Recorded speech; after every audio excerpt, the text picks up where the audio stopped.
Hello everyone, welcome back to our library. आपकी अपनी library में आपका स्वागत है। आज हम लाइब्रेरी की पिटारे में से पढ़ेंगे एक नई मज़ेदार कहानी जिसका नाम है धनेश के बच्चे ने उड़ना सीखा। तो ये कहानी है, इसके लेखक है दिलीप कुमार बरुआ और अनुवाद किया है पंकज चतुर्वेदी। और इसमें जो चित्र है वो है पार्थ सेन गुप्ता।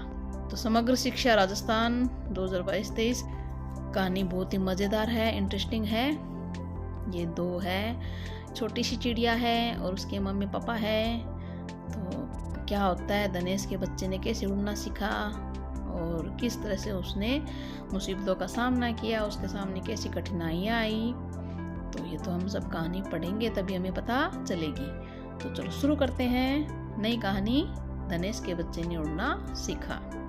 हेलो गाइस, अगर आपने मेरे चैनल को सब्सक्राइब नहीं किया है तो तुरंत ही सब्सक्राइब कर दीजिए और कहानी पसंद आए तो लाइक कीजिए और शेयर कीजिए। आपको मेरे चैनल पर ऐसी अनेक मज़ेदार कहानियाँ देखने को, सुनने को और पढ़ने को मिलेगी। तो नई नई मज़ेदार कहानियों को सुनने के लिए, पढ़ने के लिए मेरे चैनल को तुरंत ही सब्सक्राइब कर दीजिए। तो चलो शुरू करते हैं कहानी, धनेश के बच्चे ने उड़ना सीखा।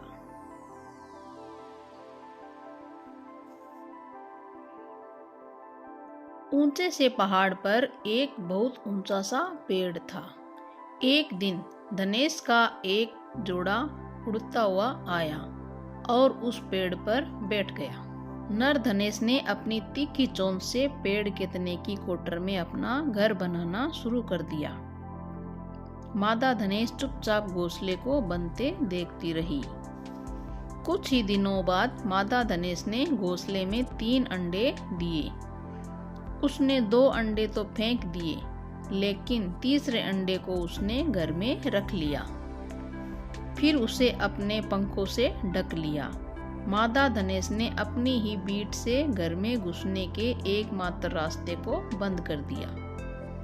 वहां अब केवल एक छोटा सा सुराग था, इतना छोटा सा सुराग कि बस चोंच बाहर आ सकी। नर धनेश बाहर ही रह गया। वह दूर दूर से खाना एकत्र करता, कभी केंचुआ तो कभी कीड़े मकोड़े और कभी कभी तो छोटे छोटे मेंढक व चूहे भी ले आता। फिर मादा धनेश की चोंच में एक एक कर खाने की चीजें रखता। ऐसा कई दिनों तक चला। एक दिन उसे नवजात धनेश की चहचहाट घर के भीतर से सुनाई दी। छोटे से बच्चे की ची ची सुनकर नर धनेश खुशी से फूला नहीं समाया। कुछ दिनों बाद उसने घोंसले के बंद रास्ते को खोल दिया। मादा धनेश अपने बच्चे के साथ घोंसले से बाहर आ गई। माता पिता की देखभाल और भोजन से धनेश का बच्चा धीरे धीरे बड़ा होने लगा और इसी तरह धनेश के बच्चे के पंख भी निकल आए। अब उसका उड़ान भरने का समय आ गया था। एक दिन उसने घोंसले से नीचे झांका। अरे बाप रे, इतनी ऊंचाई! उसकी उड़ान भरने की हिम्मत जवाब दे गई। बच्चा उड़ने से डर रहा है, यह जानकर माता पिता चिंतित हो गए। आखिर वे कब तक इसे खाना खिलाएंगे? यही तो समय है जब वह उड़ना सीखे और अपना खाना खुद तलाशे। एक दिन उन्होंने एक योजना बनाई।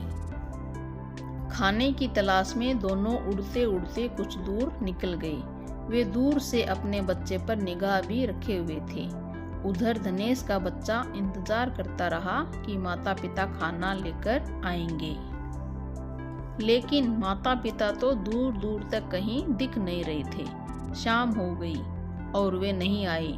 अब धनेश का बच्चा भूख से बेहाल हो रहा था। वह धीरे धीरे घोंसले से बाहर आया और पेड़ की टहनी पर बैठ गया। अब वह भूख सहन नहीं कर पा रहा था। तभी उसे नीचे एक मेंढक दिखा।